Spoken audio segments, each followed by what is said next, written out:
Good afternoon, everyone. Welcome to the London School of Economics and welcome to the Department of Management here, right? So it's the Marshall Building. This is a lovely building, right? If you're not seen it, I think I strongly encourage you to explore this building a little bit before you leave today.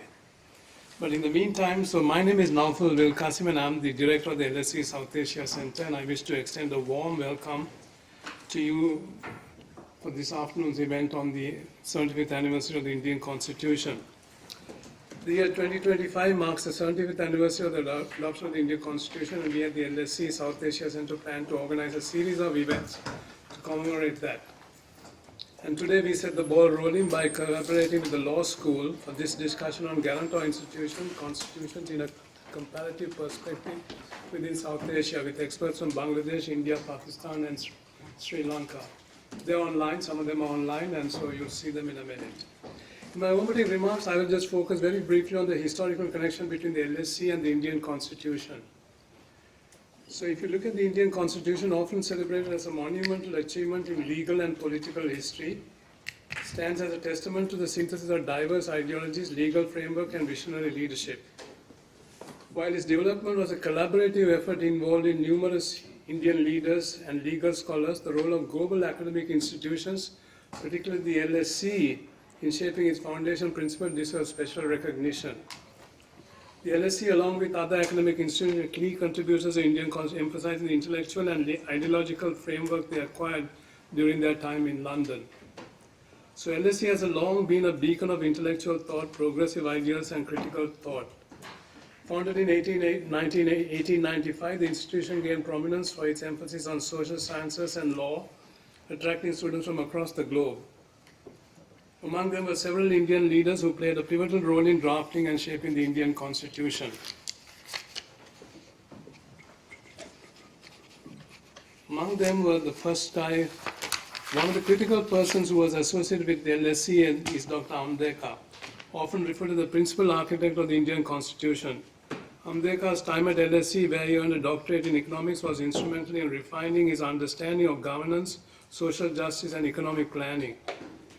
His exposure to the works of scholars like Harold Lasky, a prominent political theorist and LSE professor, shaped his commitment to egalitarianism and democracy. Lasky's emphasis on the interplay between individual freedom and state control resonated deeply with Ambedkar,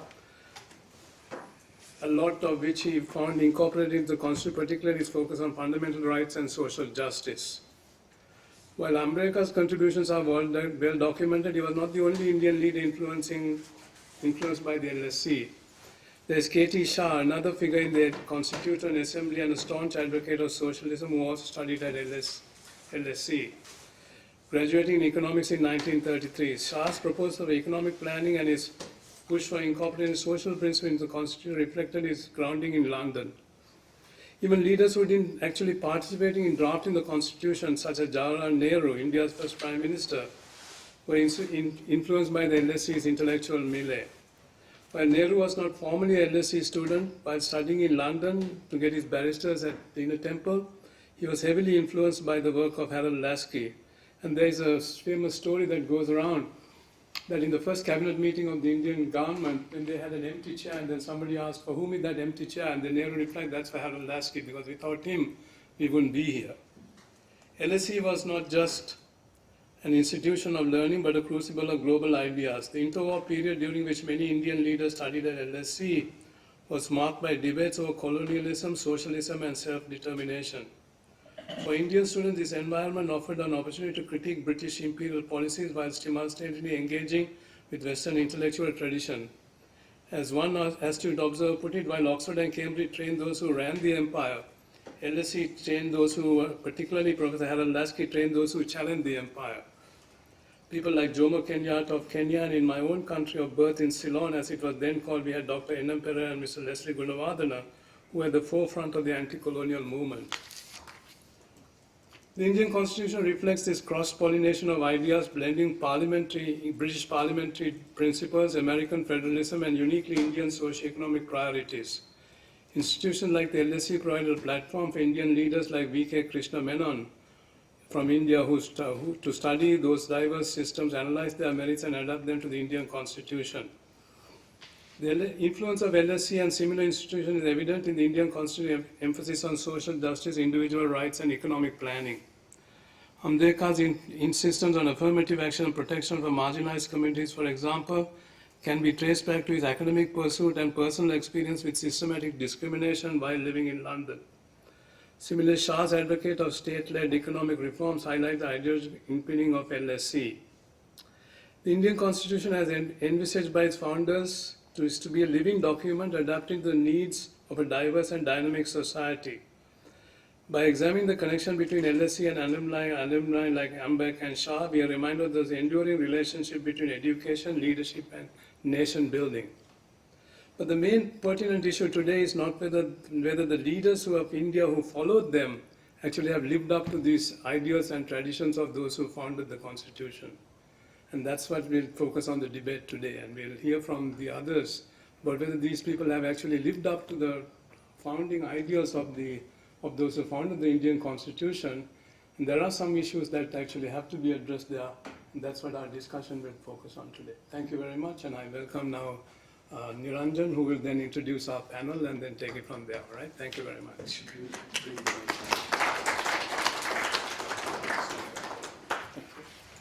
Thank you very much, Naufel.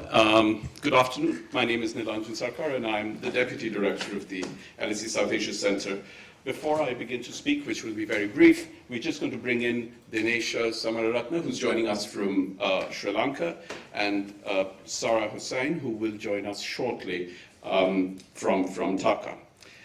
The event this afternoon, for which I'm very, very grateful to Tarun for having agreed to do this event, it was actually started off when Tarun wrote an article that was published in the Indian Express that I read, which was on guarantor institutions, which is a term that I have only recently learned. Since I read that article, you can tell that my academic background is not in law. And I sent an email to Tarun to say, I think we should have a conversation about this and perhaps have a conversation that cuts across the region, because that's one of the things that we do at the South Asia Centre. The event, however, does also mark this afternoon's event, the first in a series of activities and events that we are doing through this year to mark the 75th anniversary of the adoption of the Constitution in India, which remains the longest written constitution in the world. And as Naufel just said, the chairman of the drafting committee was an LSE alumnus, that is B.R. Ambedkar. I'm delighted to welcome all of you. In terms of the other events that we're going to do through the year, we'll be publishing one blog post each on our academic blog on different aspects of the Constitution. They're published on the middle Monday of every month, and please do read them if you have the time and the inclination. But just to give you an idea, we've done one in January on the preamble. The one in February is actually a linguistic analysis of the use of Latin terms and non-English words in the Constitution, as also the grammar of the language. So to give you an example from the Directive Principles of State Policy, which begin with the state shall, and then it suddenly becomes the state will. And the one that's going to be published in February. The one in April, I'm hoping, will actually be on the artworks that accompany the Constitution. Why do certain kinds of artworks appear on certain pages, and so on and so forth. So we're trying to make it as interesting and novel as we can. I do also want to mention an exhibition that the LSE is going to be part of in terms of lending documents from the LSE library, which we are doing in collaboration with Professor Rochna Bajpai at SOAS, and it's a project led by her called the Pluralist Agreement and Constitutional Transformation, PACT for short, from where we have Manas Raturi, who's sitting over there, and I think we also had Lauren Davis. There is Lauren. I've only corresponded with you by email, but that's the world we live in. But welcome to both of you. This is an exhibition that will begin in the middle of July and go until September, and we'll have a variety of things that we're going to display at the exhibition. This is at the Brunei Gallery in SOAS, which focuses on the making of the Constitution, and not the Constitution itself, but all the things that went into the making. And Lauren's working on this extremely interesting timeline, and we're going to see a lot of things about individuals and the data that she's putting together. Manas has been collecting incredible stuff from the National Archives in India, and we hope to be able to display a cross-section of that. And all these will be available on our mailing list, so please do follow it. One last thing, please note that this event is being recorded. Right. It is now my very pleasant task and duty to introduce the speakers this afternoon. The order in which I introduce the speakers is the order in which they will speak. The format is going to be as follows. Tarun will speak first to set out the case that is going to then frame the discussion in the afternoon. And then we have Dinesha from Sri Lanka, then Yasser, who has chosen to sit in the middle, and then Sarah, who will join us from Dhaka. Everyone, Tarun has about 10 minutes. After that, everyone has between 6 and 8 minutes to make initial remarks. After that, we'll open it up for discussion, and we'll take it from there. Okay? While asking questions, please wait for the microphone to come to you, just so that your voice is recorded.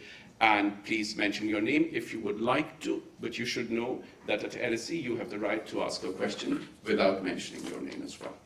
Okay? So, our first speaker is Tarun Khaitan, who is Professor and Chair of Public Law here at the London School of Economics in the LSE Law School, and is co-editor of Constitutional Resilience in South Asia, which is an edited volume, and was published in 2023. This is, of course, amongst various other publications. After that, Dinesha Samararatna is Professor in the Department of Public and International Law at the University of Colombo, and is one of the co-editors of the same volume, Constitutional Resilience in South Asia. Dr. Yasser Qureshi, to my right, is Departmental Lecturer in South Asian Studies, Oxford School of Global and Area Studies at the University of Oxford, and author of Seeking Supremacy, The Pursuit of Judicial Power in Pakistan. This was published in 2022. Finally, we will have Sarah Hussain, who is Barrister at Law and Senior Advocate in the Supreme Court of Bangladesh, and Honorary Executive Director of the Bangladesh Legal Aid and Services Trust, that is BLAST. I should mention at the end that this event is in collaboration with the LSE Law School. Tarun, please speak now. Well, thank you very much, Nilanjan, and thank you also to the fantastic events team at the Law School Saifulin team in the South Asia Center at LSE for putting this together. Thanks for that warm introduction, Nofel. So, guarantor institutions, Nilanjan, you'll be pleased to hear, is an unusual term that I've coined, and usual not just to non-lawyers but also to lawyers. It's gaining currency, hopefully will become well known very soon, right? And it's a term that I have used to replace a placeholder term which was a lot more common until recently, still used by many of my colleagues who speak of fourth branch institutions. Mark Tushnet has a book that came out a couple of years ago called The New Fourth Branch. Now, just to give you some context, one of the things that my field, comparative constitutional law and constitutional theory, is grappling with is the utter inability or unwillingness of courts to stand up to the rising tide of authoritarianism in so many democracies around the world. Right? And while a lot of scholars in response have tried to figure out what the causes of this judicial incapacity has been, others have started looking at institutions other than courts, which may have a role to play in defending, protecting constitutional democracy. That is the topic of our conversation today. The paradigmatic fourth branch institution, or guarantor institution, is the Electoral Commission, which sits outside of the three traditional branches, the executive, the legislature, and the judiciary, does not belong to any of these three branches, has a constitutional function to perform, which is to organize and manage free and fair elections. And its ability to do so impartially and in a non-partisan manner is obviously critical to the state of democracy in any state. Other candidate institutions include human rights bodies, equality commissions, anti-corruption watchdogs, transparency bodies, a whole suite of institutions that arguably constitute the so-called fourth branch. This is an important topic to talk about, not just because there's a moment where we're grappling with a loss of faith in courts. It's also an important topic to discuss because in a field that is, like so many other intellectual fields, dominated by the gravitational pull of American thought and practice, Guarantor Institutions is primarily a Global South innovation. Not because these institutions have not existed in the Global North. Of course, Australia and UK and Canada, not quite the US, which is a weird player in this field, have had things like electoral commissions to administer elections, right? But they tend to be statutory bodies. And what that means is that the ruling party can change their structure, can change their format, can change their appointment systems, their budgets unilaterally. Whereas in constitutions of the Global South, the Indian Constitution being one of the first to constitutionalize a set of these institutions, starting with the Electoral Commission, attorneys general, and other such institutions, to give them a constitutional status so that the ruling party could not game elections in its own favor by capturing these institutions. Things were really the development that put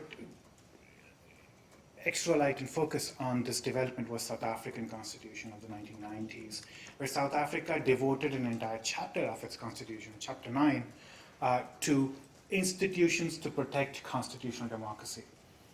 And it listed a range of institutions, including electoral commissions, but also the public protector, who played a critical role in the eventual dismissal / resignation, depending on how you see it, of President Zuma from office, right, and holding the line on constitutional governance. And there are other institutions in Chapter 9. In fact, some people also call them Chapter 9 institutions from the South African Chapter 9. And then they have traveled around the world, and especially in Global South contexts. Sri Lanka and Nepal, and Dinesha will say more about this when she talks about it. Sri Lanka and Nepal have moved a step even further in their innovation in appointing a constitutional council, a meta-guarantor institution, to guarantee the independence of the set of these guarantor institutions. Okay, so that's the backdrop in which I'm theorizing about this. This is really theory building from bottom-up practice of the Global South. It's something that the North should learn from as well. One of the things they've learned in the last 10 years is that the Northern swagger that their democracy is safe is completely gone. Nobody's safe. One term of an autocratic elected leader can do serious damage to any democracy, notwithstanding the time for which it has survived. So I think there are serious lessons for every country in the world. Okay, so if I can get this clicker to work. I can't. Okay, it's okay. I can't get this to work either. No problem. There we go. Okay, that's fine. Thank you. So, all constitutions have norms that are fragile, right? Now, what is the point of constitutions? Let me come back to this in a moment. What are constitutions for? Constitutions are a risk management enterprise. Why? Because humans, as an animal species, we are blessed or cursed, depending on your point of view, with an ability to imagine various futures, but without the ability to control it. We can do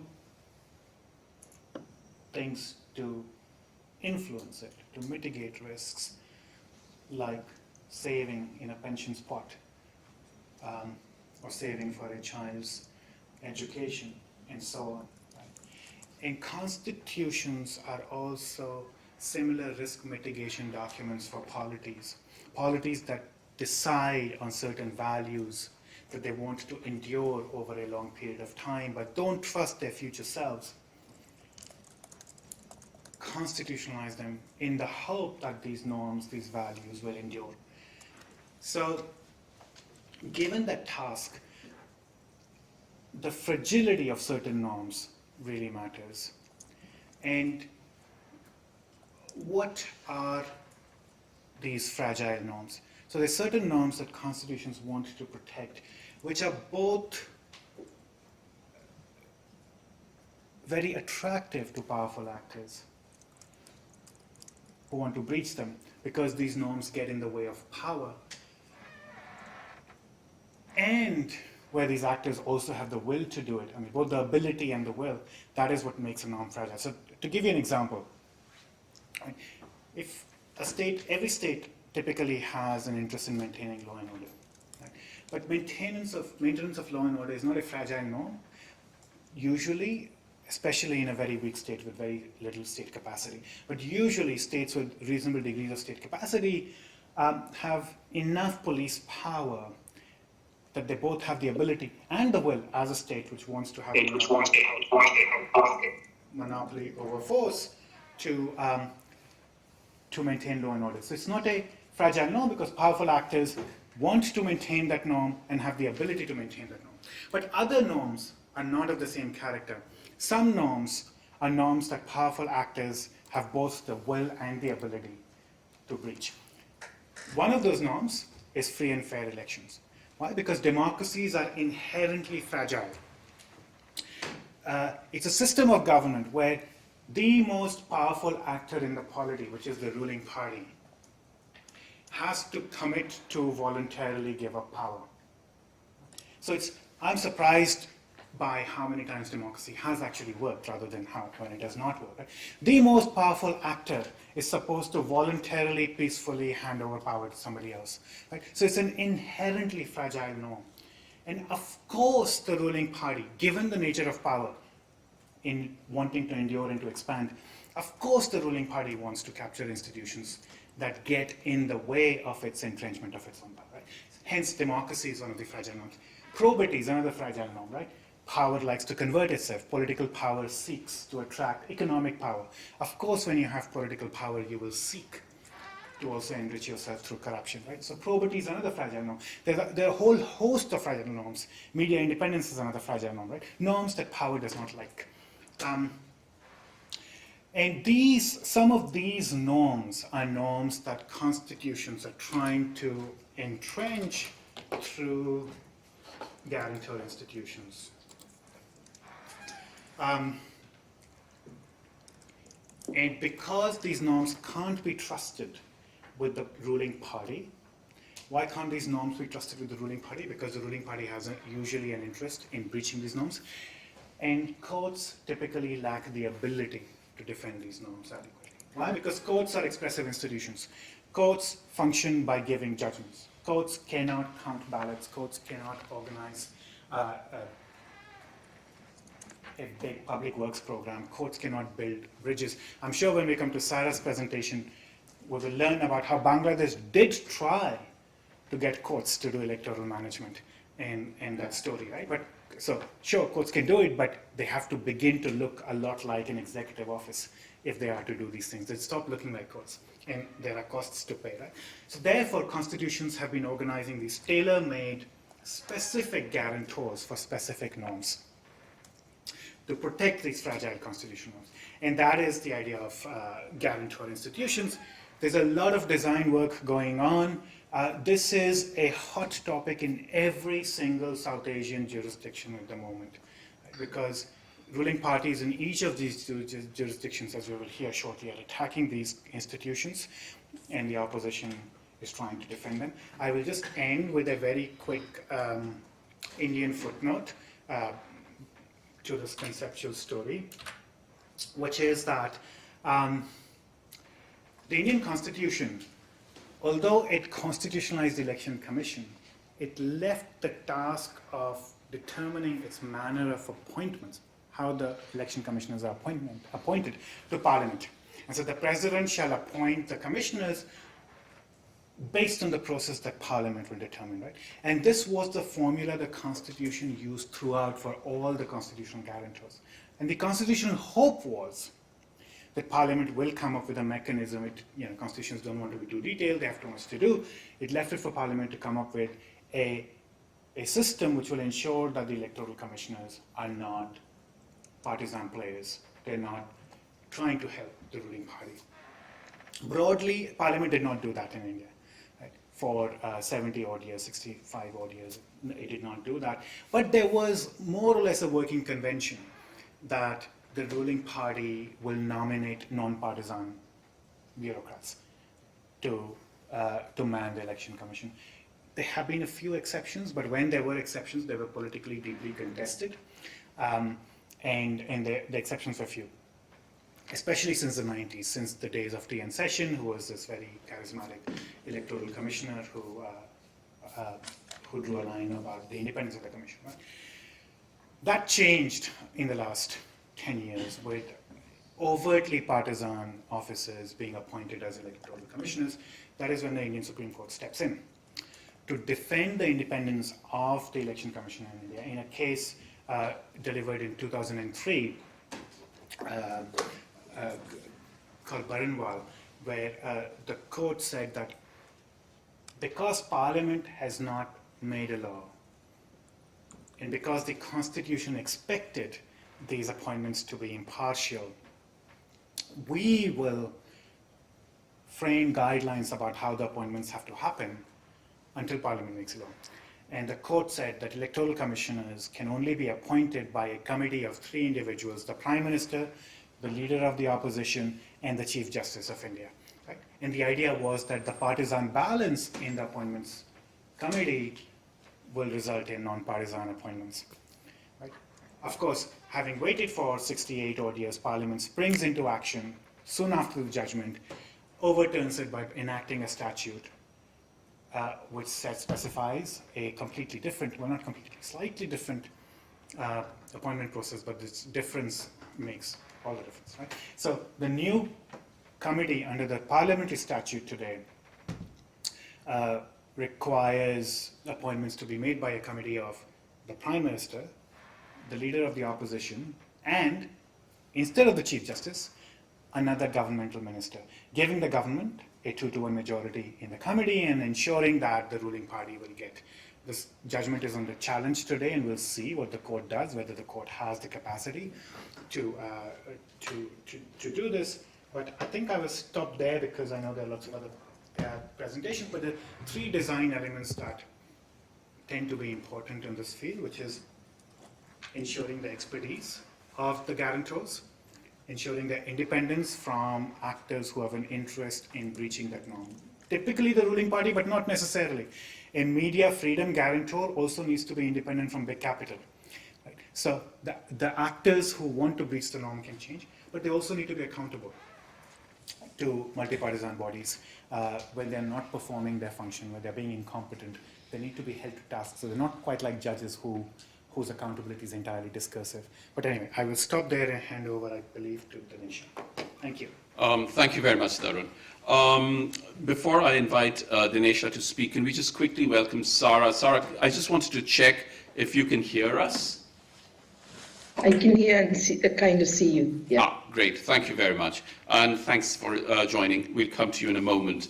Our next speaker is Dinesha Samararatne, who is professor in the Department of Public and International Law, the University of Colombo, and joins us now from Colombo, and is co-editor of Constitutional Resilience in South Asia, that was published in 2023. Dinesha, please speak now. You have about 6 to 8 minutes.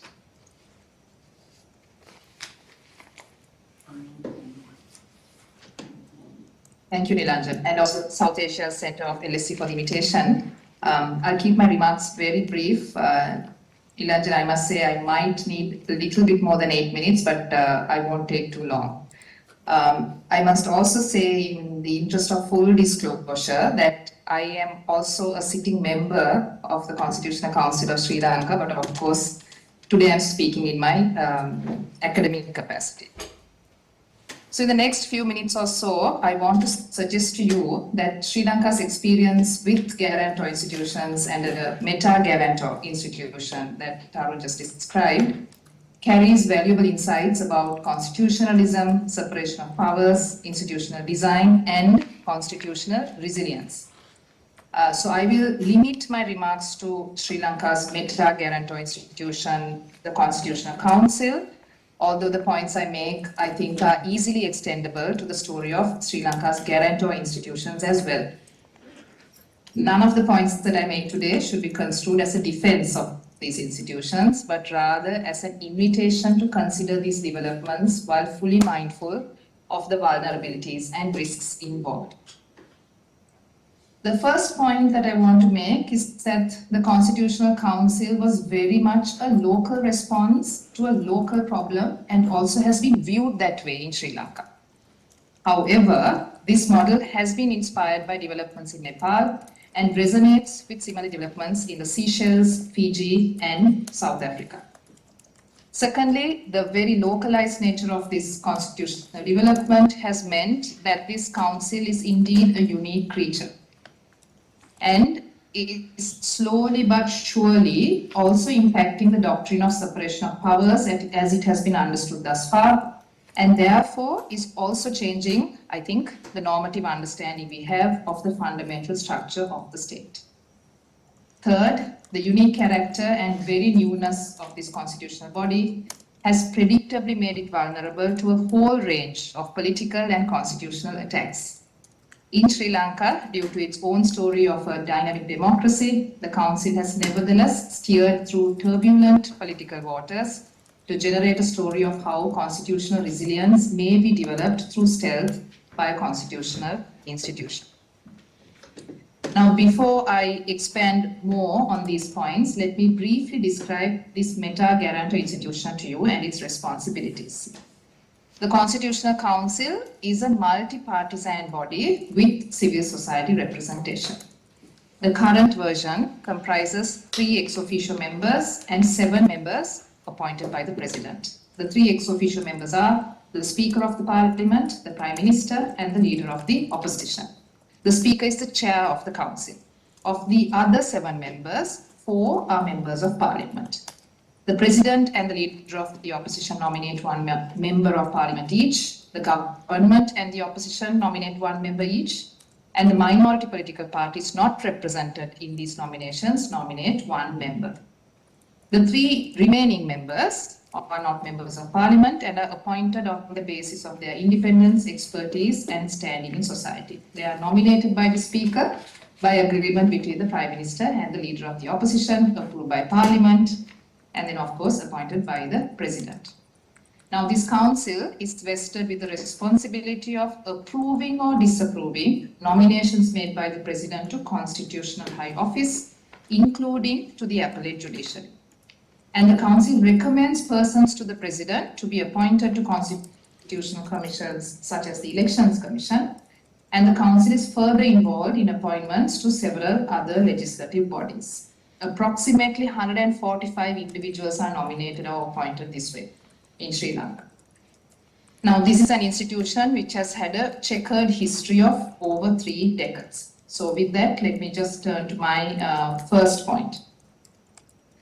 In 1990, a presidential commission known commonly as the Youth Commission was appointed to inquire into Sri Lanka's second youth insurrection. This commission recommended, among other things, that a nominations body be established to make high-level appointments. At that time, the executive president made appointments to constitutional office at his discretion.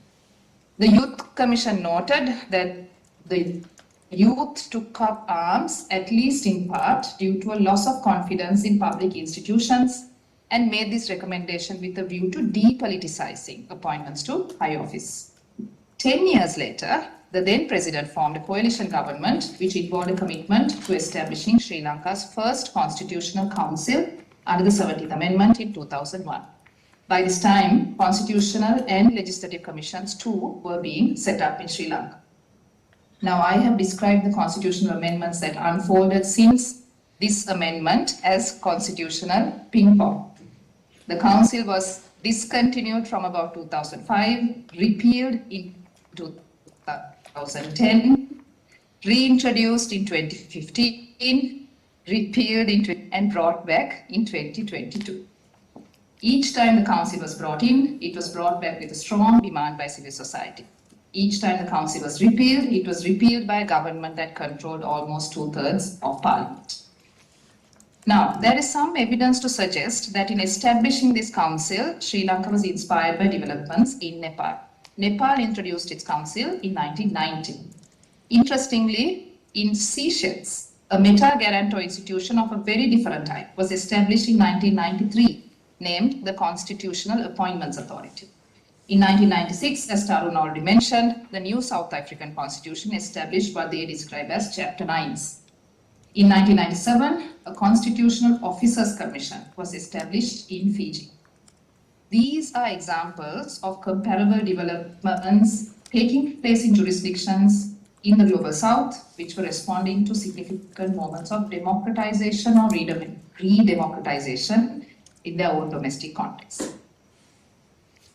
Now, my second point is that this unique response, at least in Sri Lanka, has impacted the separation of powers as we know it. These guarantor institutions coexist with a meta-guarantor institution and exercise a form of power that does not fit within the tripartite categorization of public power as executive, legislative, or judicial. Consider the Constitutional Council in Sri Lanka. With regard to the President's power to make appointments to constitutional high office, such as to the office of the Attorney General, the President recommends a name to the Council. The Council has the power to approve or disapprove. If the President's nomination is approved by the Council, it is the President who makes the appointment. Here, the Council is not exercising delegated power. Its power of approval or non-approval is certainly not judicial nor legislative. It's not executive either. I would like to suggest, in agreement with Tarun, that this power is best described as a guarantor power and a guarantor function. In other words, it is a form and function that was latent in the older traditional separation of powers, which is now being drawn out and is vested with a new constitutional body. This development, I would argue, is a democratic reaction and response to executive aggrandizement and the systemic abuse of the discretionary power to make appointments. I would like to suggest further that the establishment and proliferation of guarantor institutions, and in the case of Sri Lanka, the establishment of a meta-guarantor institution, reflects a change in the character of the state. The state, in my view, is no longer comprised only of the executive, legislative, and judicial branches, but includes a set of institutions that is increasingly coming together as a branch, with the council more or less performing the function of an umbrella body. And now to my third and final point. As one may anticipate, this type of constitutional development does not happen overnight and certainly not without resistance. The constitutional ping pong that I briefly referred to earlier illustrates the level of resistance that the council was faced with in Sri Lanka. For 10 years, the council remained a political idea. In the 24 years thereafter, the Constitutional Council was discontinued once and repealed twice from Sri Lanka's constitution. The resistance and attacks came primarily from the executive presidents, who did not wish to have their powers of appointment being checked by this body. These attacks were also enabled and constitutionally supported on each of those occasions by a pliant legislature in which the president had strong support. These experiences point to the crisis of elected representation and state capture that I think Sri Lanka has experienced. Let me conclude my remarks by briefly recalling the 3 points that I tried to make. First, Sri Lanka's Constitutional Council is a unique constitutional body, which I think is a meta-guarantor institution. It was designed as a unique response to the very local problem of executive aggrandizement of the executive president. And as I said, interestingly, there are parallel developments in other jurisdictions in the Global South. Second, I suggest that in terms of design and theory, this institution is changing the doctrine of separation of powers and the traditional characterization of the state. Third, this is an idea and institution more than 3 decades in the making and has come under sustained attack, but nevertheless gained constitutional resilience along the way. A final thought that I would like to leave with you, is the following. The story of Sri Lanka's council and guarantor institutions reflects Sri Lanka's ongoing process of localizing its nearly a century-old democracy and is perhaps a means of dealing with its crisis of elected representation. Thank you. Thank you very much, Dinesha. That was perfectly timed. We will move on very quickly to our next speaker, that is Dr. Yasser Qureshi, who is Departmental Lecturer in South Asian Studies at the Oxford School of Global and Area Studies at the University of Oxford, and is the author of Seeking Supremacy, The Pursuit of Judicial Power in Pakistan, that was published in 2022. Yasser, please speak now. Should I speak here? Yeah. Absolutely. Great. Thank you so much for, can you hear me? Yeah. Thank you so much for having me, and thanks, Darren, for really, developing and, bringing this concept to, and allowing us to think about it comparatively across South Asia. In my presentation, I'll talk about Pakistan's history with guarantor institutions, and in many ways it's to talk a lot more about the vulnerabilities of them. And I'll be focusing primarily on 2 institutions, which is the Election Commission, as we talked about, and caretaker governments, another part of this guarantor setup. I would love to talk about anti-corruption watchdogs as well, but maybe we can talk about that in the Q&A. And I think one thing to think about with guarantor institutions and the design is, are they designed to deal with the danger of dominant parties? Or are they designed to deal with a distrust of dominant parties or a distrust of party politics itself? And I think this is one of the questions that arises in Pakistan's context. Because what makes Pakistan's history distinct, I guess, from India and Sri Lanka is we have to locate these institutions within the context of Pakistan's particular tutelary political arrangements and the push and pull between parties seeking dominance and a military seeking to retain its hegemony, right? So this powerful military in Pakistan's context. So when we talk about, caretaker governments, what are caretaker governments? Caretaker governments are usually governments that are put in place in the period of an election, essentially once the assemblies are dissolved in anticipation in a 3-month period from the dissolution of election till the appointment of a new government. There is a caretaker government that is ostensibly supposed to be neutral, non-political, and to sort of manage the country or keep the country in order and ensure free and fair elections are carried out during that period, right? And so a caretaker prime minister, cabinet is appointed just to keep the country running for that period. And election commissions, as you've heard about, are there to actually run the electoral process. Now, I will focus my thoughts primarily on 3 periods of experience with these institutions. And the question is, how do you secure these institutions, both from the aspirations of powerful parties and the influence of a military that continues to retain its powers? And I would say the 1990s in Pakistan revealed the challenges of guaranteeing free and fair elections in the shadow of a powerful military. The 2010s highlighted how this system was altered based on lessons from that period, and the period since 2018 highlighted why the solutions did not work. So in the 1990s, the process of establishing a caretaker government in Pakistan was clear. Once the assemblies were dissolved, the president, who remained the head of state, appointed a caretaker government, who then set up a cabinet at the president's discretion. Now, the election of 1990 in Pakistan really highlighted the problems with this arrangement.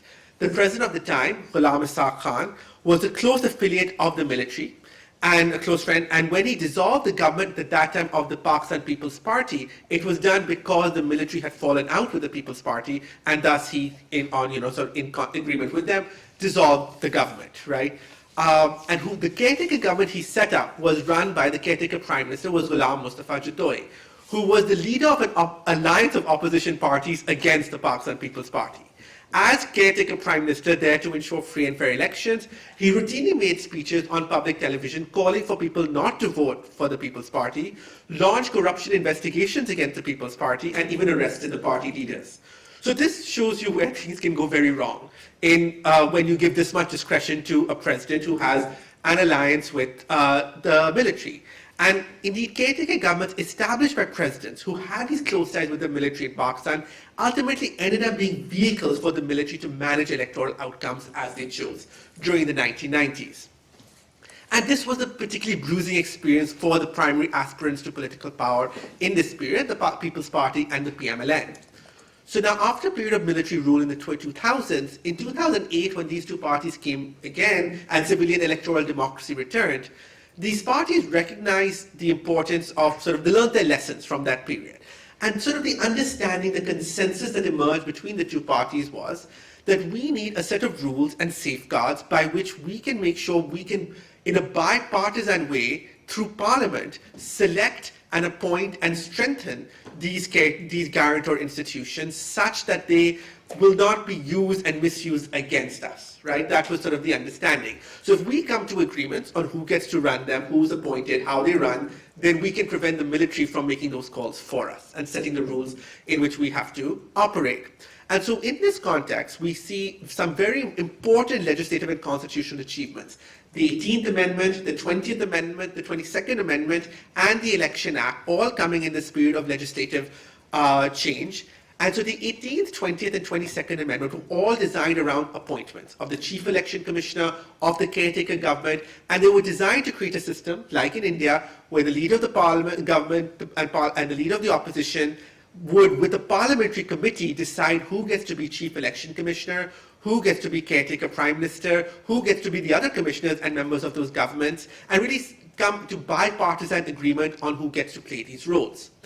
And then the Election Act of 2017 also very, sort of secured what Tarun talked about, which is the capacity and autonomy of the Election Commission by giving it independent rulemaking powers, independent power to transfer and move around officials, make its directives as enforceable as that of the superior judiciary, and give it budgetary independence and autonomy as well. So you see a whole set of moves designed to give autonomy, capacity, and safeguards in the system at the time, in the period from 2010 to 2018 of this sort of parliamentary bipartisan cooperation.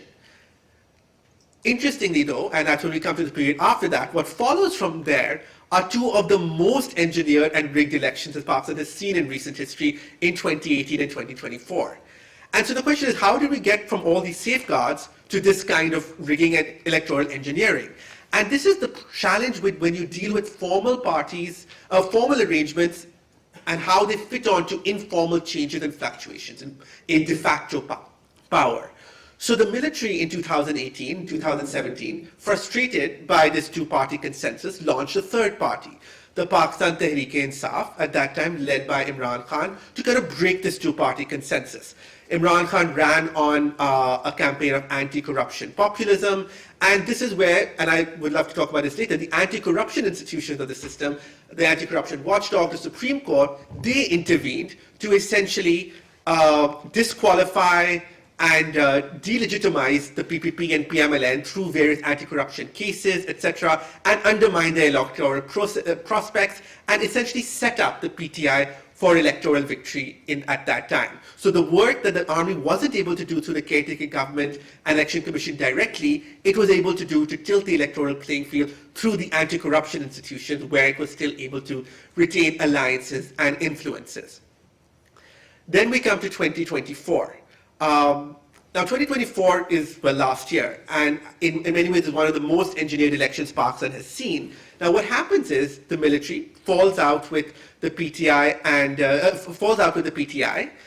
now they get they form an alliance now with the PPP and PMLN, bring them to power, but they have to confront the fact that the PTI and Imran Khan remain very popular, so any election will restore their electoral majority and they'll come back into power. And this creates a very, an interesting question. How do we prevent that happening, right? That's the goal. And so what the military does is, first of all, they lean on the election commissioner. Now, because the PTI and the military were in alliance in the previous years, the election commissioner who had been chosen was of the military's choice. So when the military falls out with the PTI, that same election commissioner that sort of aligns with whatever the interests of the military were in 2024. And so the first thing he does on the behest of the military is he keeps delaying the election beyond constitutional limits, beyond constitutional terms that are prescribed. He keeps coming up with reasons to keep delaying the election, right? Then finally they decide, let's have the election. But to have the election, they do two things. First, they set up a caretaker government. Now, as I said, formally the caretaker government must be decided between the opposition and the government parties, right?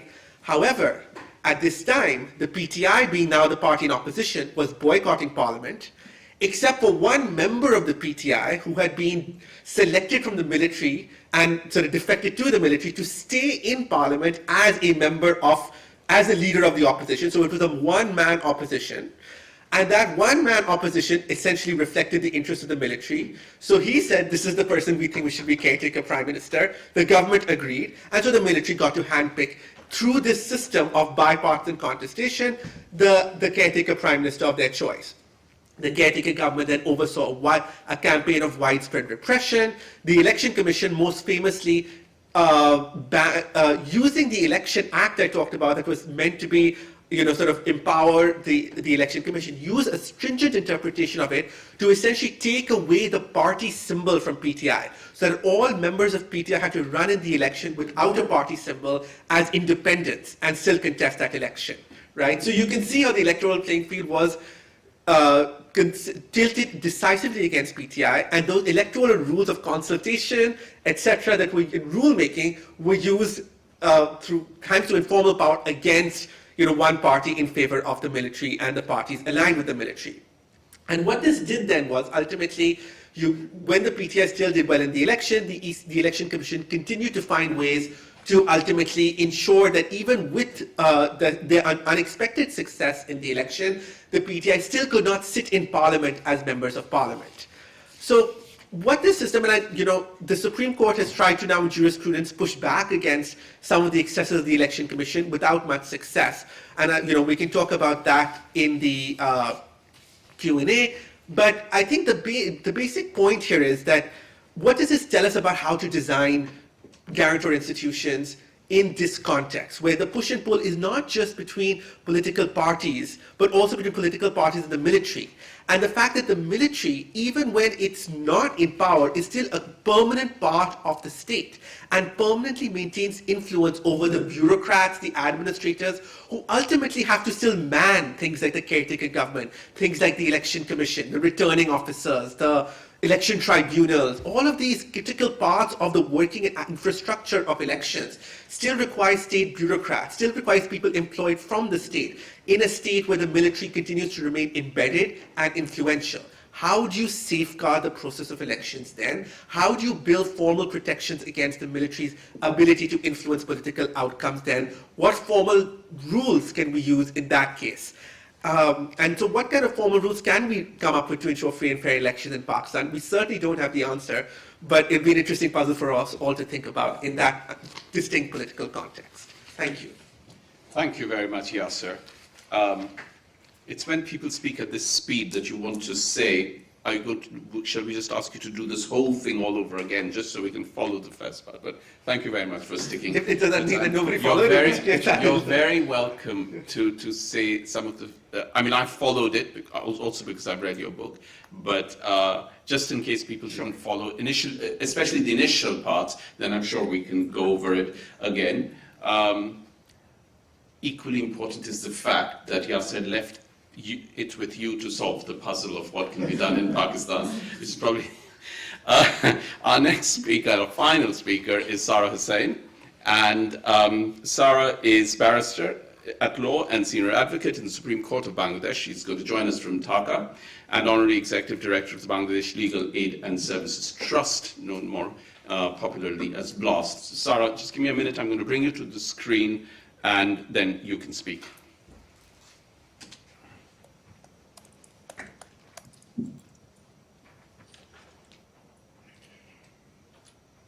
Let me know when I should start. Yes, if we can. There you go. Yes, you can start now, Sarah. You have about 6 to 8 minutes. Great, thanks a lot. Well, thanks firstly, of course, to the South Asia Centre, and especially to Tarun for inviting me today.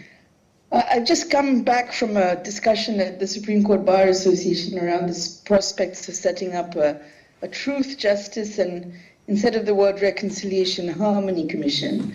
The first time that's really been suggested and is sort of entering, hopefully will enter the discussions here. So perhaps that's another kind of body, not quite a guarantor institution perhaps, but I don't know whether you could think of it like that, but certainly something that is relevant and perhaps appropriate for the transitional period that we're in Bangladesh now. So I guess I'm speaking in terms of Bangladesh at a very particular moment, and one which is, being marked by huge change. We're just 6 months, not quite 6 months on from this uprising that happened last August, which led to the change of government, the fall of Sheikh Hasina's government, her fleeing to India, and an interim government taking office after 4 days and remaining in office till now. And we're on the way towards elections to be held at the end of this year or the beginning of next. Essentially, everything is up for change. The Constitution is said by some not to be in place and to be entirely non-existent. By others, seems to be very firmly in place. We have courts functioning, orders being given every day pursuant to the Constitution, and these orders being taken by people from all political denominations. So it does seem like it's not entirely abrogated or absent. So we're in a confusing situation, to say the least. But we're in a situation of positive change and movement forward. And maybe the most relevant part of this moment for our discussion today is that everything is being discussed in terms of what has happened in terms of capture of constitutional institutions and indeed the guarantor institutions as well, and why the kind of perhaps hope that I think Tarun laid out in terms of how guarantor institutions are to act as a check is a little bit dimmed in our case, because I think we've also seen how when processes of political capture unroll, they can capture everything in their wake. And when systems are devised to ensure complete political capture, and devised with a view to defeating the purpose and object of having independent institutions, having constitutional bodies, then it's very difficult to defeat them unless there is effective democratic politics on the ground.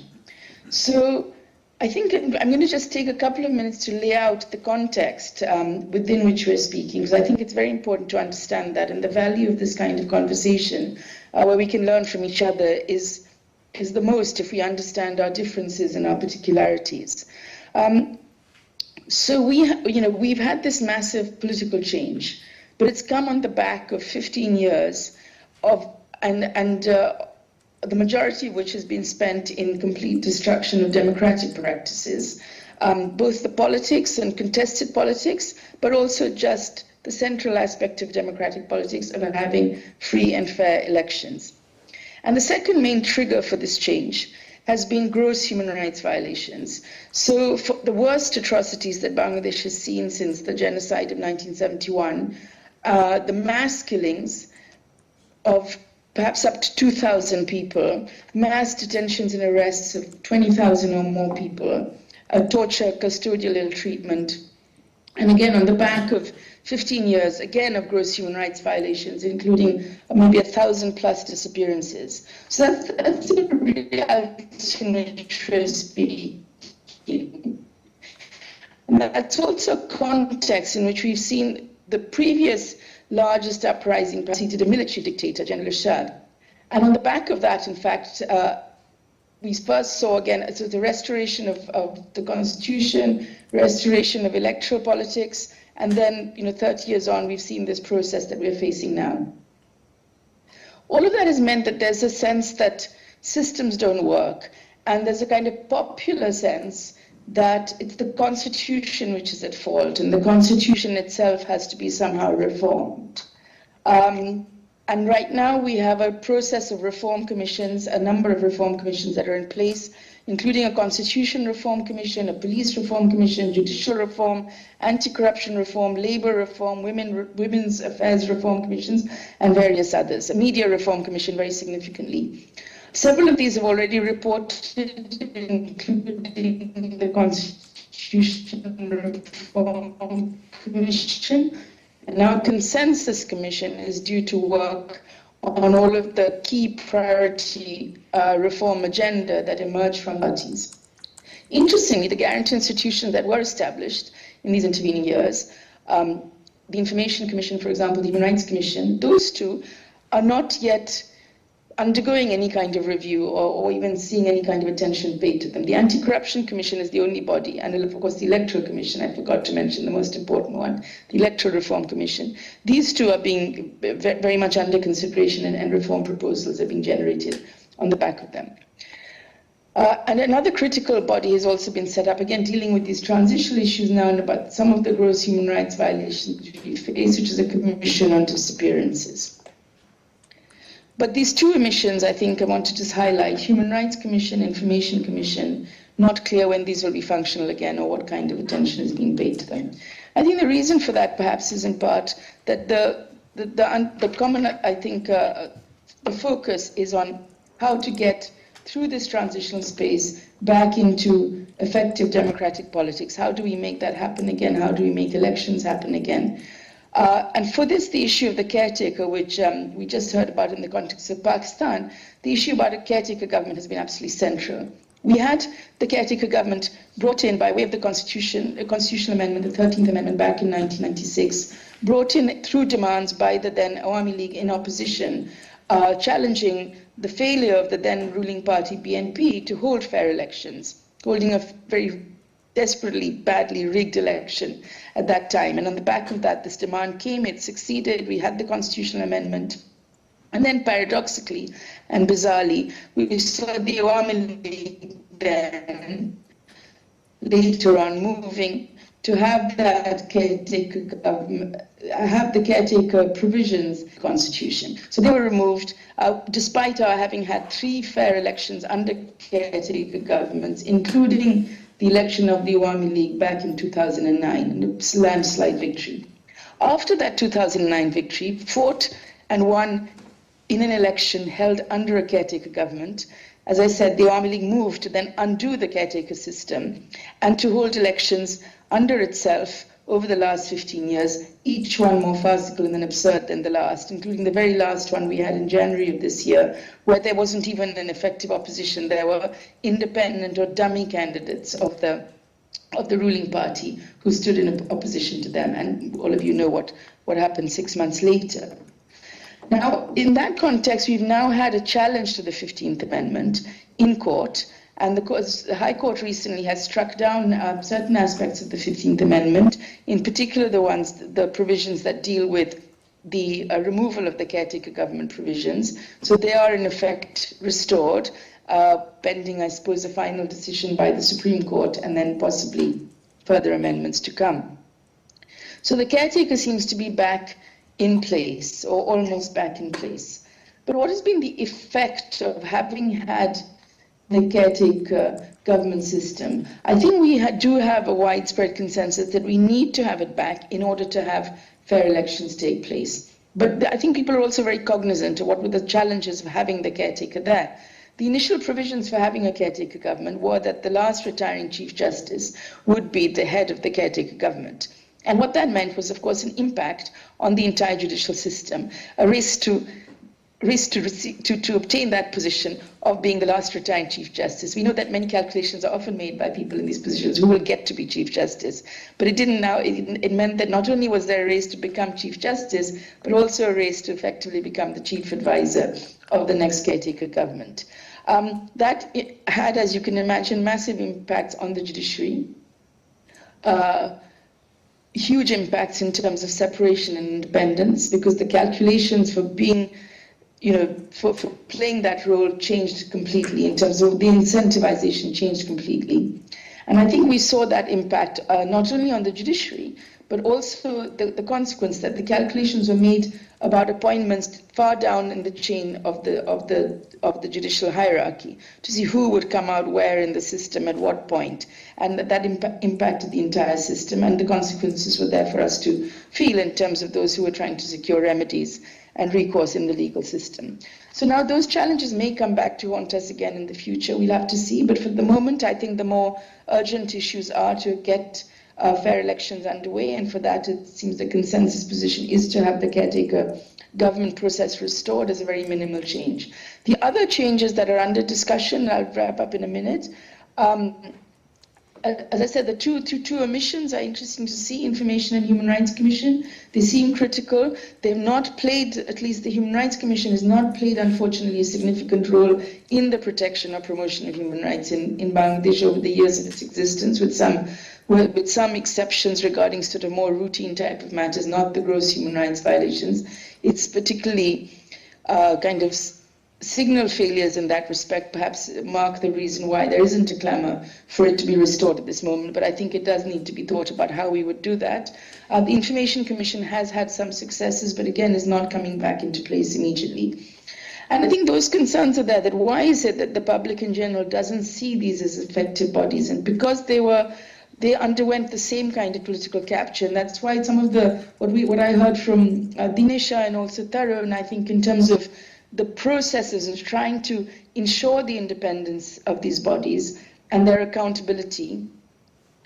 I think perhaps the learning from Bangladesh is to see how those processes themselves were suborned and how it was possible to ensure that even with those kinds of safeguards in place, when political actors choose not to abide by any of the binding obligations that are put on them through legislation, and when they are predominant, and there is a consensus in every single body, guarantee institutions, constitutional bodies, parliament, judiciary, that they will work in consonance for their desired political ends. And there is no political check and balance. Forget the constitution and legislative structures. There's no citizens, there's no space for citizens to express their opposition or their concern or to be engaged in any kind of process of dialogue.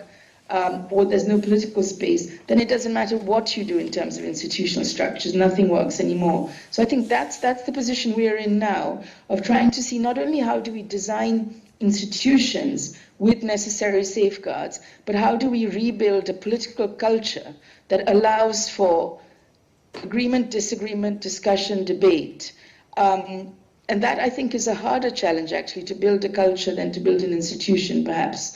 And I think that's the other conversation I would really love to have with all the colleagues who are here today, that how do we begin that process again? Maybe a last sentence. We had a discussion a few weeks ago with a common friend and colleague from Sri Lanka who'd been on the Human Rights Commission in Sri Lanka. I think all of you will know Ambika Satkunan. And the silence across the table after Ambika made her presentations about the various, post-Arigalea changes in Sri Lanka and prior also post-war changes was quite significant. And many people, I think, reflected from our end in Bangladesh afterwards that perhaps we have light years to go till we get to a process where it simply is unimaginable that elections can be rigged not once but repeatedly, and society will just move on. So we felt we had a lot of catching up to do with that process, but we feel hopeful now that the debates have started, and with many challenges in front of us, many concerns, including with human rights issues very much in the foreground still, not only from the immediate past. We're going to have to traverse this space now, but we need to do it with the information and the knowledge that we gain from others in the neighborhood as well. Thank you. Thank you very much, Sarah. Just in case, Sarah, we had a bit of trouble listening to you in between because of varying internet bandwidth, but I think everyone more or less got everything that you were saying. The name Sarah took at the very end is Ambika Satkunanathan, who is in Sri Lanka and was at that time Human Rights Commission, which I think now also has Farzana Hanifa. I mention Ambika only because Ambika wrote a very, very interesting article on the kind of thing Sarah just mentioned. We ran a series at the center called Sri Lanka at 75, and Ambika contributed a blog to that, which you'll find on our blog.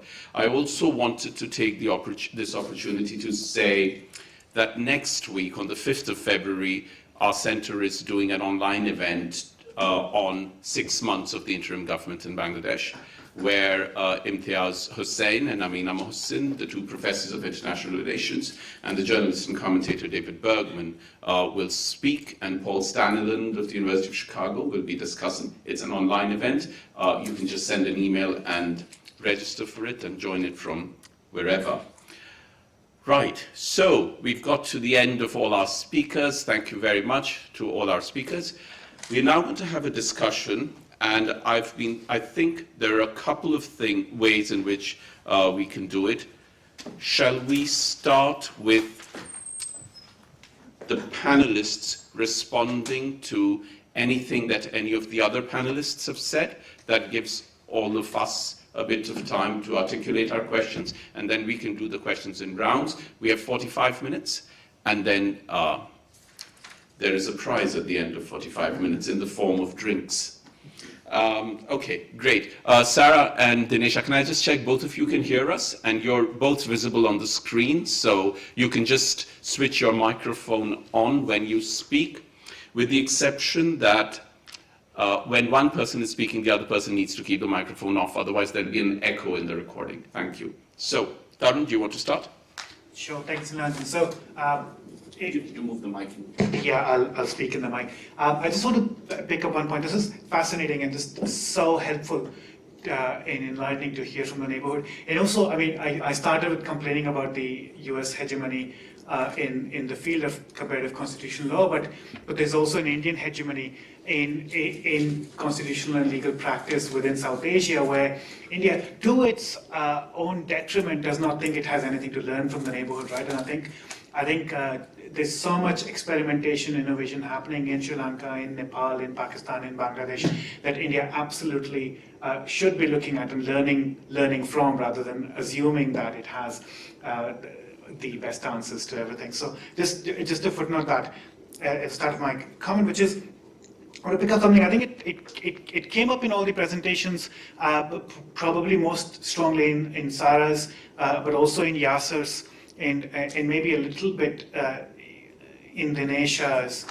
right, about whether design matters, right? And why should we care about design when power has its way anyway, right? And maybe Dinesha and I came across a bit more optimistic, and Yasser and Sarah a bit more pessimistic. But at least, I mean, so let me say a few things about it. Right? The first thing, I have no illusions about the possibility of capture of guarantor institutions in India, and I think we currently are in a moment where almost every guarantor institution in India has been captured. Right? The only institution that has refused to roll over is federalism. Right? That is the only thing that's holding, and it's holding because it's the seat of power of for the opposition political parties, for whom the question is existential. Right? Judges, bureaucrats, civil servants can live with a regime becoming autocratic. They can survive, they can even thrive. The political opposition, the genuine political opposition, and not the dummy political opposition, cannot. And therefore, for them, it's a battle of survival, and therefore places which move away from a winner-take-all model and give the political opposition a political safe home. It can be federalism, it can be bicameralism. Those are really sort of, I think, the main places where democracy lives. So that's the first sort of comment to make, that we have to empower those who have the greatest stake in democracy. And the political opposition has the greatest stake in democracy in any system. While they are opposition, of course, that completely changes as soon as they come into power. Right? So that's the first point. The second point is that, obviously a lot of my thinking on guarantors and Dinesha's thinking, I suspect, on guarantors is linked to making the political opposition an equal partner in designing the appointed state.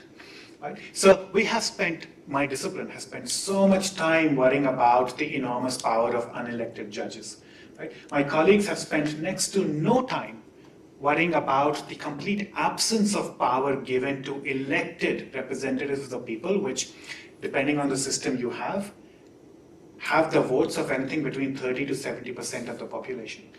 Right? The first Modi government came to power with less than 35% of the votes. The political opposition represented a majority of the people, but no say in the system, right? So in part, I think I find it extremely important to think of the Guarantor project as a project about political opposition as a constitutional office, not as losers of the system, but winners, They have won the people's mandate. They're elected representatives, and they need to have a share in state power. Maybe not in making day-to-day politics, but definitely a share as governments in waiting in constituting the appointed state. So that's the second point I want to make, that this is not in some ways apolitical, but maybe non-partisan or cross-partisan or something like that, right? The third thing about design, so this is my thinking about design, that I think what's going to happen depends on a lot of factors in any politics. It depends on just crude brute power. It depends on the resilience and strength and ability and capacity of civil society, including its own independence, including its discursive capacity to hold power to account, which means media freedom, media capacity, media training, universities, professors, scholars, all of that. Right? It depends on culture, as Sarah told us, right? Of course, we are learning from countries in the global north that culture cannot hold fast under sustained pressure either. And the US will very soon tell us how fragile culture can be as well. But culture is important. It can hold for a while at least. Right? It also depends on luck. I think sometimes polities get lucky, and the fact that Nehru lived for 16 years after India's independence and Jinnah died in 6 months made a huge difference to the fate of those two countries. Right? So luck also matters.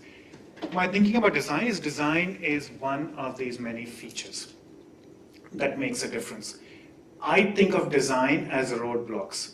They make things harder for power to do. That does not mean that power cannot overcome them. I am pretty sure that the military rulers of Pakistan would rather have not had to deal with the fancy footwork, not have to do the fancy footwork that they had to go through to get Imran Khan out of the picture. Right? And this is the critical point, that for whatever reasons, right, the success of the principle of the rule of law, the principle of legality in our times, means that even autocrats want to be seen as complying with hard law. Even when they are gaming it, when they are strategizing against it, when they are co-opting it, right, they want to be seen as complying with legality.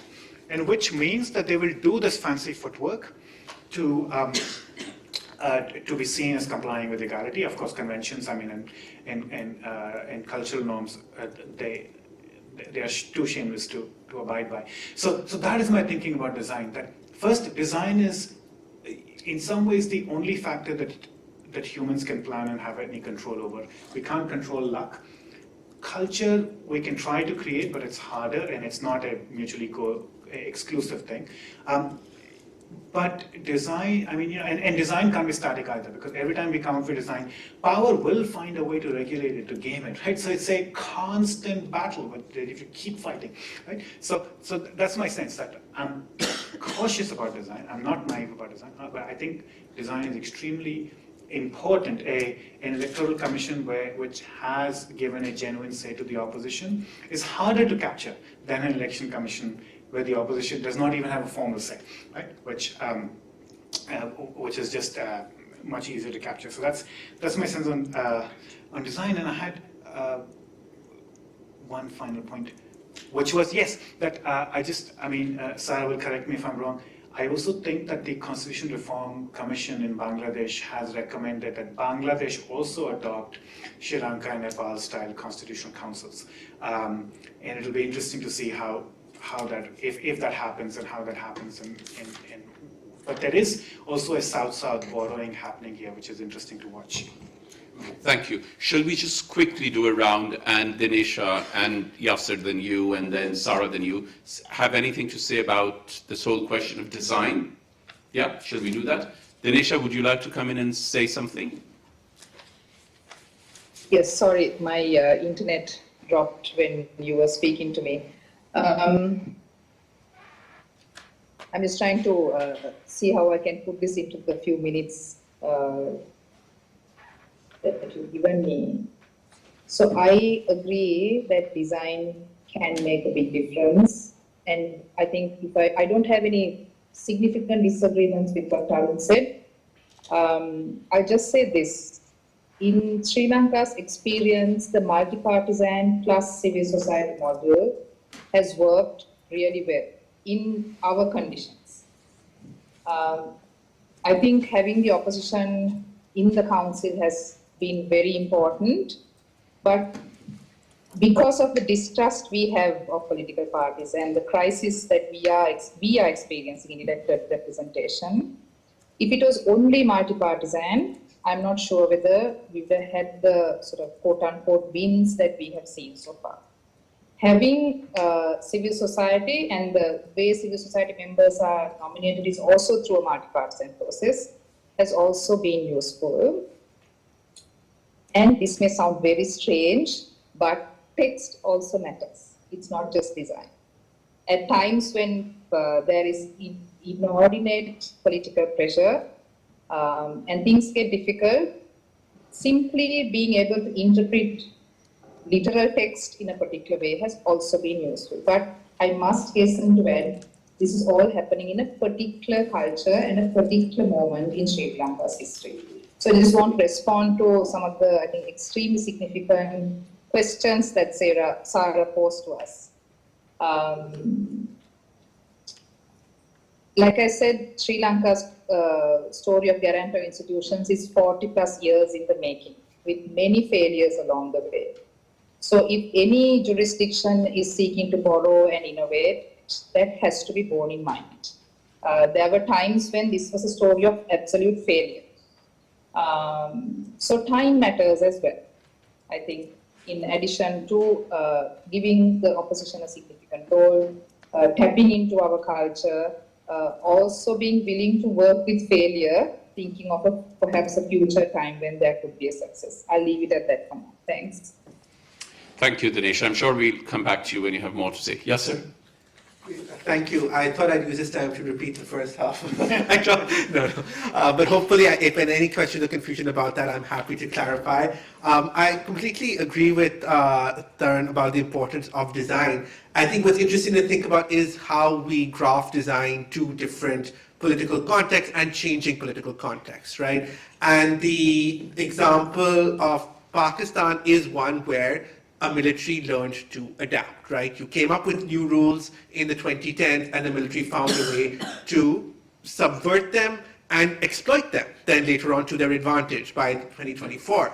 And I guess therefore there must be a dynamic system through which you can keep moving the design around or tweak it around to constantly upgrade it and update it to the changing de facto alignment of power.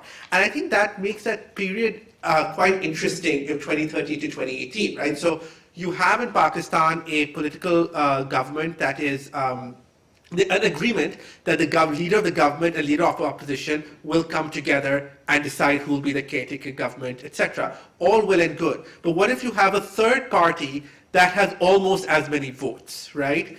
How do you integrate that into the system, right? So that party, one, a populist party that sees the other parties as illegitimate, two, a populist party that actually has almost as many votes as those two parties.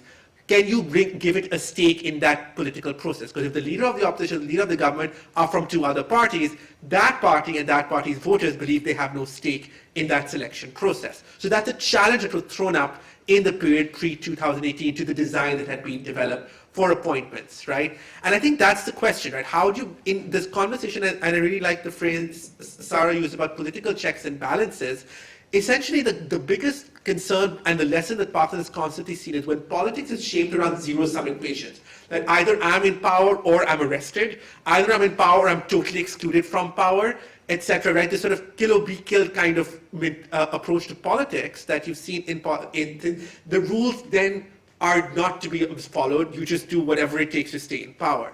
And so the system needs to be one that brings in stakeholders in a way that they're included in that decision-making process such that they feel that they always have a stake, whether in government, whether in opposition, whether a third party. And I guess the question in Pakistan is how do you do that, right? And I think that's a challenge. As politics adjust, how do you, as the stakeholders change and increase, how do you update and upgrade your system of guarantor institutions such that everybody feels they have a stake and that's protected by that upgrade, that system? Yeah. Thank you. Sarah, design? Yeah, I mean, of course, I agree that with what Tarun and others have said about the importance of design and the inclusion of the political opposition to to this understanding that there is a change of government possible. But I think that, I feel Yas just put his finger on it as far as we're concerned as well. This kind of, you put it, kill or be killed, or the zero-sum game. I mean, this inability to actually observe the rules of the game is the crux of it, right? So the design is absolutely necessary. I'm not at all gainsaying that we don't need design and we don't need thoughtful design, but it needs to be, and it can't be foolproof if people just upend the entire board, right? Which is basically what's been happening in our context. Which I'm saying that we have to think this process through, together with a process about political action and inclusion and rebuilding a political culture which allows for difference. And the challenge of doing that, maybe we have again, there could be lessons from elsewhere for us, but the challenge of doing that in the context of a situation of gross human rights violations where there is not acknowledgement, and very far from any repentance or remorse, and even further from any kind of accountability yet. In that context, it's difficult to begin a process of rebuilding, an inclusive political culture. So I guess that, the moment also is important, not just to look at the structure, the historical trajectory of what institutions you've had and when they've come out of, when they've emerged and how they've operated, but also to see how do you reinvent at a moment like this, which is a very significant milestone, and where you have to address those questions. You can't just sort of overlook them and say, well, in the interest of building in a space for the opposition, how do you do that where there isn't that initial acknowledgement? So that some other sort of, I think, concerns arise in that context that we also have to address. And I think this issue, maybe we haven't also discussed the role of the judiciary enough in this context, because what is the relationship between guarantee institutions and the judiciary as well? Perhaps that's something to see, because let's say, just taking the example of what I'm taking of gross human rights violations occurring, if we had an effective guarantee institution in the form of the National Human Rights Commission, and then if it had been effective and played out its role, which would be to address the attention of the courts and engage them in an effective process, that could then have been, again, an effective check and balance on what was happening, then we could see, one path, one trajectory playing out. But because that didn't happen, there's that kind of sense of total disappointment and disillusionment in the possibility of these institutions playing a role that can be meaningful. So I think that process of interrogation perhaps is what I'm suggesting, that we interrogate more closely what have been the failures and what have been the reason for those failures. How has that kind of political capture taken place? What were the kind of networks and what were the kind of the nexus between institutions and political actors that enabled this to happen? How was the exclusion of the previous political opposition enabled, and the role of the judiciary and of other actors in doing that? Why did, for example, a guarantee institution like the Anti-Corruption Commission, how did that itself become an check and balance on that? So I think these are maybe more complex issues, but we need to, because we're looking at what's happening in practice as well as the formality of it, I think it would be useful to interrogate these and then adjust against those political realities, practical realities, in the process, in doing the new designs. Yeah, Dinesha, I can see that you want to respond to something, but if we can just open this up and invite members of the audience to ask questions, and we'll bring you in at some point, definitely. So how we're going to do the questions is there's Momina, who's our research assistant, also a student here in law, and please wait for the microphone to come to you. Please ask your question. You are welcome to ask a question to a specific panelist. You're also welcome to pose a question to the entire panel. Try not to be too cynical.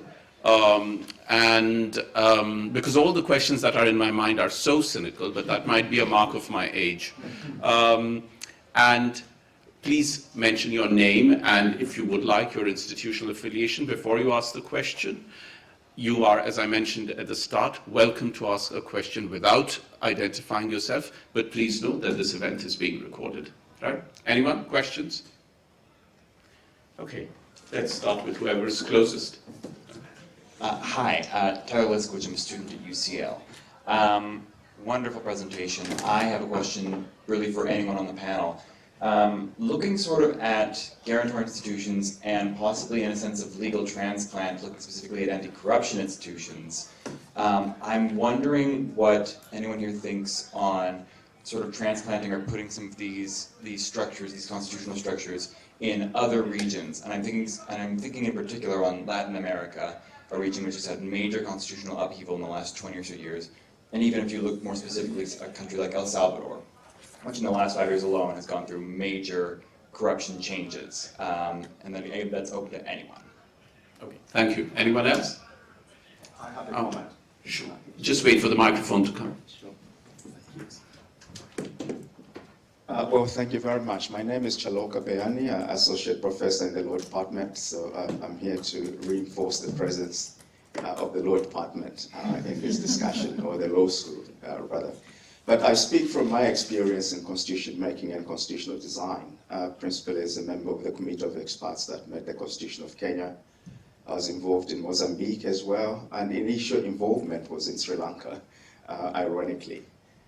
The first point I'd like to make in response to Tarun's presentation is that guarantor institutions guarantee the functioning of the Constitution and its implementation.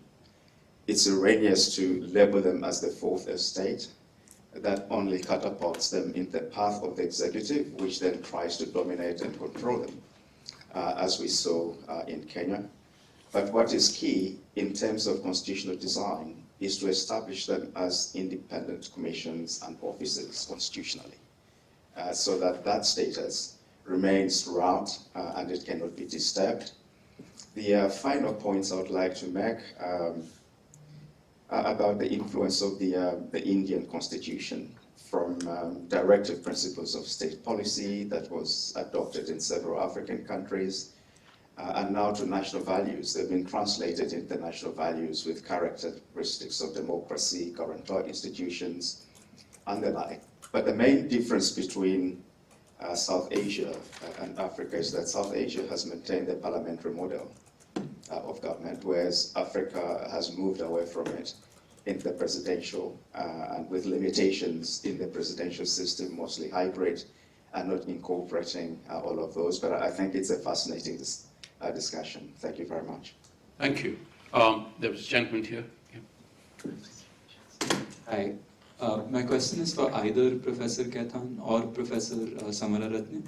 Both of you mentioned about constitutional councils as being either a meta-constitutional body or performing a kind of meta-guarantor function. If you could speak a little more about how that is different, if it is different from other guarantor institutions, I would be curious to know. Thank you.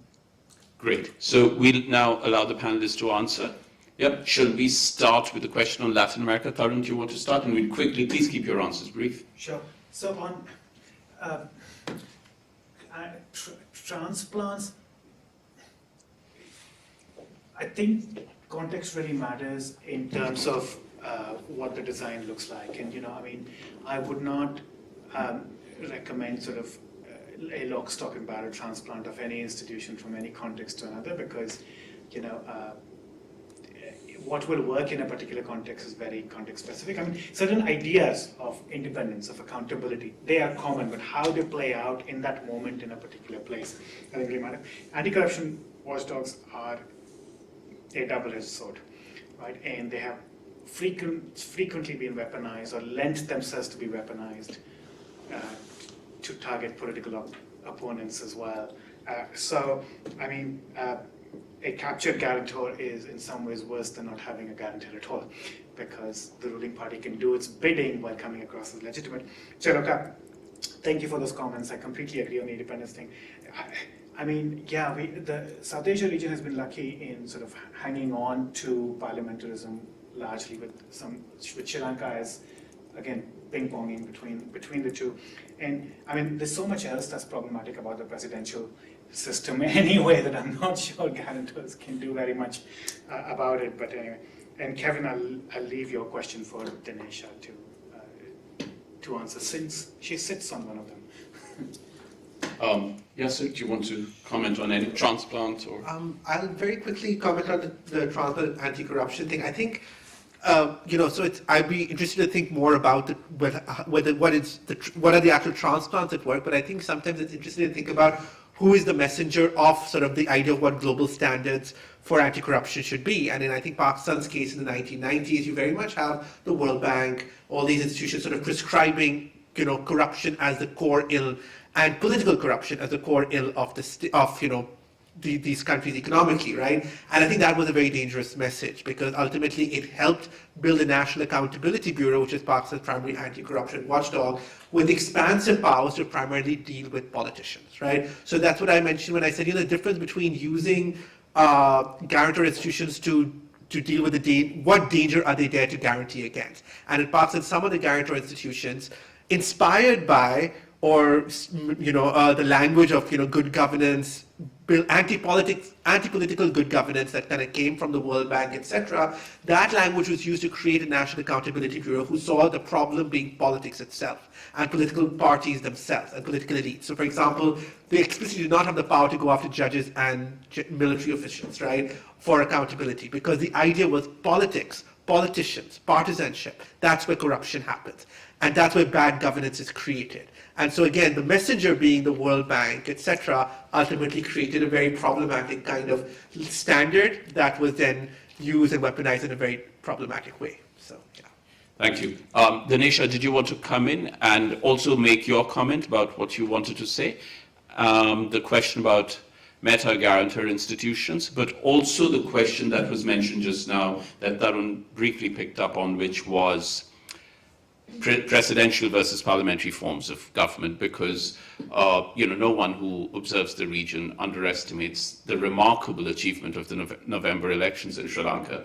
But Sri Lanka has, in South Asia, moved between presidential and parliamentary forms of government. So just, whether guarantor institutions, how should I put this without sounding awful, whether guarantor institutions are more fragile or more vulnerable in presidential forms or in parliamentary forms. Danesha? Yeah, thank you. So I'll start with that last question. So in Sri Lanka, the guarantor institutions developed precisely as a reaction to the problems we had with the executive presidency. So in that sense, to really understand our story, we also have to understand how problematic the executive presidency has been, and also how resistant the executive presidency has been to constitutional reform. So in my work, I have tried to say that in the face of the inability of society to ensure that this presidency is taken out of our constitution, we have sort of fallen back to trying to work with the Constitutional Council and guarantor institutions. I wanted to react to Sarah's comment about what is the role of the judiciary. I just want to say very briefly, even if you do have fairly functional guarantor institutions, they still have to work within a fairly functional ecosystem of constitutional institutions. So there will be times when the judiciary needs to step in to enforce constitutional norms. You need a professional body like the bar to do its part, media, etc. So if you have a situation of executive aggrandizement, the goalpost is constantly moving. And as the goalpost keeps moving, you need different actors to step in at the right time to respond to those attacks. Now coming back to this question of transplants, my personal view and now also my experience is that we have to be very careful and skeptical about transplants. What we really need, I think, like I tried to say in my first set of remarks, to think about sort of without being sort of co-opted into this particular idea of localizing or decolonizing, to think more deeply and honestly about what it means to own these concepts. And I think I could say in Sri Lanka's experience, this story about the Constitutional Council guarantor institutions is one such event. So borrowing yes, resonance yes, but transplanting, I'm skeptic. I also think, I think Sarah mentioned this and everyone else mentioned this as well, we have to acknowledge this phenomenon of state capture. Depending on the seriousness and gravity of state capture, much of what we talk about in terms of design, reform, may be relevant. So there has to be certain sort of preconditions that exist before we can even have this conversation about what may be possible or viable or feasible. And now turning finally to this question about meta-guarantor institutions, I mean, I could say a lot, but let me just say this for now. I mean, I've been sort of guided by Tarun's work on this as well. By a meta-guarantor institution, what I have in mind is something like an umbrella body.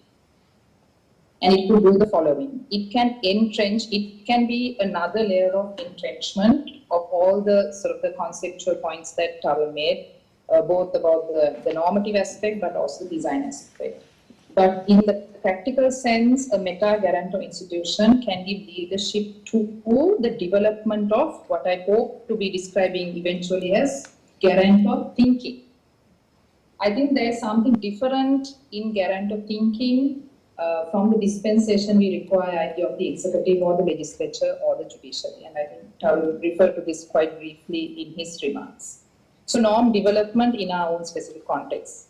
Communication. A meta-guarantor body can communicate also on behalf of guarantor institutions, but also internally amongst guarantor institutions, especially if any of these institutions are coming under attack, and that could be informally through committee, etc. There's an administrative dimension, and just so you referred to this, in Sri Lanka, much of the staff of these institutions are seconded by the public service.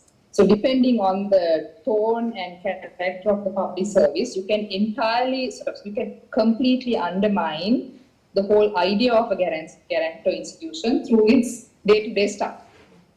So there is a strong role, I think, that could be played through a meta-guarantor body in terms of looking at the day-to-day functioning, funding, etc. So that brings me to the point about guarantor personnel. If this idea is to really take more root in our systems, we have to also think, like we think about the judiciary or the executive or the legislature, what kind of people with what kind of dispensation do we need in our society to function in these bodies. In Sri Lanka at the moment, it's mostly retired judges, mostly retired public servants or academics like myself. That is fine for now, but the future, I think, needs to look different. And just a footnote, skirting in all these discussions we are having is the World Bank and its role, but also the IMF and its role and its conditionalities and how that is sort of impacting much of this. Thank you. I agree with you completely. There is capitalism everywhere. Sarah, transplant? Do you want to say something? Yeah, I mean, I think Dinesh said it actually, that, borrowing and resonance is what's relevant rather than transfers and transplants. I think that's pretty clear. But I think that, again, in doing the borrowing, learning about the contextual issues for each country and what worked and what didn't work would be particularly helpful. Thank you. Shall we do another round of questions? There was someone here. Yeah, I was going to take your name, and then I realized it defeats the purpose. And then Nofel, you, and then you. Yeah. James Chirian Kandat, Institute of Commonwealth Studies. Yeah, thank you all for what you have had to say, and especially I'm especially intrigued by this whole idea of design, and of course a lot of the debates that we are having now have been with us for more than 2,000 years. I mean, if you look at the debates in Athenian democracy, this is what they were talking about. And I guess the problem is that you have functioning democratic politics subject to the limits to the exercise of democratic power is what is necessary for guarantor institutions to sustain themselves and flourish. And yet, the guarantor institutions are necessary for that democratic politics. And that comes that I think poses a major challenge to the idea of democracy, and I felt that perhaps what we are seeing now is the passing of a certain kind of democratic moment, which was produced by a particular conjunction, post-Second World War conjunction of circumstances. And given that, if you are not to have a politics and a state overcome by the abuse of democratic politics, shouldn't we be thinking about limiting democracy as a fundamental part of this redesign? So, universal franchise, then producing unrestrained democratic mandates and power. So, which is why I said we may have to go back to much older debates on political power. Can you speak into the microphone, please? Much older debates on political power and the debate between oligarchy and democracy.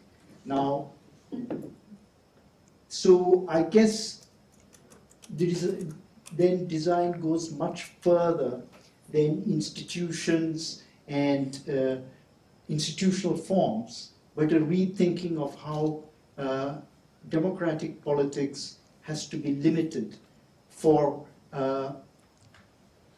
sort of justice and to survive in this environment. Thank you. Thank you. No, you. Hello there, I'm Nawfal Qasim again. My question was, when you started your remarks, you just said that it's the Guarantor institutions was a phenomenon of the global south. If you take the global north, right, in the US, for example, until January 20th, 2025, I think it seemed to have worked. You didn't need a Guarantor institution where you had the executive branch, you had the legislative, and you had the judiciary. And each one ensured that the democratic system actually worked. But now that things are changing there, but it's only for 4 years, so you cannot say that, depending on how much damage he's going to do. But if the Guarantor institutions were not necessary, in the UK it doesn't have a written constitution at all, so there are no need for Guarantor institutions. So is that, what do you say to that? Do you want? Hi, can you hear me? No? Yeah. Yeah. Sorry. Yeah, that's what. Okay. Sorry. Thanks so much, and I'm sorry I missed the start of it due to train delay. I'm Rochna Bajpai, I teach. So as really wonderful panel, and I learned a lot. I wanted to actually follow up on a point that Sarah made that was, I thought, really important and excellent, and it's in relation to how we foster this political culture of debate and disagreement. So my further question was, what kinds of institutions can encourage this, even as we accept, as Tarun put it very eloquently, the limitations of these institutions. They are not sufficient, they can be captured, but they're still necessary. Is there a role for certain institutions to foster this culture of debate and disagreement? And what would those be in the particular contexts that we've talked about, which have different histories, different cultures, and so we can't think of, if you like, the same kind of institutions. I mean, again, to go back to a case which I've worked on and studied, the Indian Constituent Assembly debates had a proposal, for example, for constitutionalizing the opposition, that the opposition should not be seen as anti-national, and that was at that time a very real possibility with the Muslim League. So, I was looking at what the Muslim League representatives were saying, and one of their interesting proposals was that democracy requires a constitutionalization of some role for the opposition. Rochna, if you could just speak it. Okay, so what are the provisions for this kind of constitutionalization that we find worldwide, so to Tarun and to others, and do you think that this would be something that could contribute to that? I mean, the other is about the media and political advertising and how much to restrict how much governments can do with carrots and sticks with regard to the media. But But yeah, so these are just some thoughts. But thank you for a great panel. So, Thank you. So I'm just going to request the panelists to keep their replies very, very brief, because we'll do one more round of questions after this. There's some others who have questions. Shall we do this now the other way around? So can we start with Rochna's question? Okay. Yeah, Tar, I understand. He was only telling me about drinks. So, Rochna, I mean, Sarah already made the point, Yasser made the point that, if the opposition has no space in the state, it will take to the streets, right? And that is, I think, the most important aspect of constitution making. How do you give today's losers a genuine hope of being the winners of tomorrow? If you don't, then the system will rip itself apart. I actually have a paper in the works on opposition rights and powers, appointing the appointed state, say in the appointed state, agenda control, convening parliaments, having days where the opposition sets the agenda, not the government sets the agenda, being briefed by security and civil service personnel. Locke talked about the federative branch, where, for foreign affairs, there was a tradition in India. Rajiv Gandhi sent Atal Bihari Vajpayee to head the Indian delegation at the UN when he was leader of opposition. Vajpayee returned the favor to Sonia Gandhi when he was prime minister. It was conventional. But this is recognition that the opposition is opposition to the government. But I mean, but conventions we know are not enough. All they of them have are to. that they've gone. They so have to be what put kind as of hard law. Institutional Yeah. safeguards or Yeah. something can we do for the opposition? So it will be agenda control powers of convening and controlling the agenda, setting the agenda of the state. It will be space in the Constitution Council, appointing the guarantors. It will be federalism, bicameralism, electoral systems matter a lot. And this is just one part of my sort of design obsession. I'm working on ranked choice voting, which is really good to force political parties to build big tents, and it hurts the Marmite parties, the racist parties, without hurting the Greens, right? So it treats different types of small parties differently and so on, right? So there's a lot of moving parts in this, but also sort of freedom of expression, freedom of expression in Parliament, freedom from targeted prosecution, right? So just as we have protections for civil servants from prosecution, you need a magistrate's permission or somebody's permission before you can, as you've seen, Modi has completely instrumentalized police powers of the state against the opposition. Before every election, he puts the most popular leader in that state in prison so that they can't campaign, right? So all of those things have to be addressed through a series of mechanisms, which I'll share a document with you where I've typologized it. I think the US has been in need of an electoral guarantor for a very long time. It's not just this January that it's failed.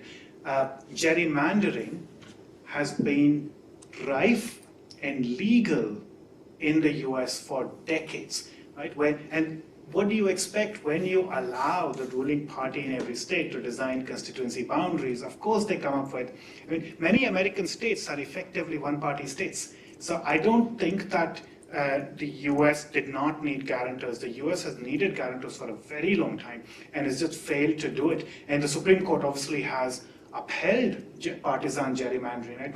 When states are pulled up for gerrymandering before the court, what's illegal is racial gerrymandering, but partisan gerrymandering is it. So states, by way of defense, say, no, we are not trying to exclude black people, we're only trying to exclude Democrats by this. And that's the legal defense of doing gerrymandering in the US, right? So I just think that, America is definitely not a standard bearer here. The UK is more complicated because political conventions have had relative sway in the UK, but the last government, the Election Act amendments enacted just before the Tories went out of power, making ID cards compulsory was designed to suppress the Labour vote. The Electoral Commission's powers were reduced and brought under sort of greater governmental control. So I think these things are happening not just in the South, but very much in the North. In the North, better wake up before it's too late.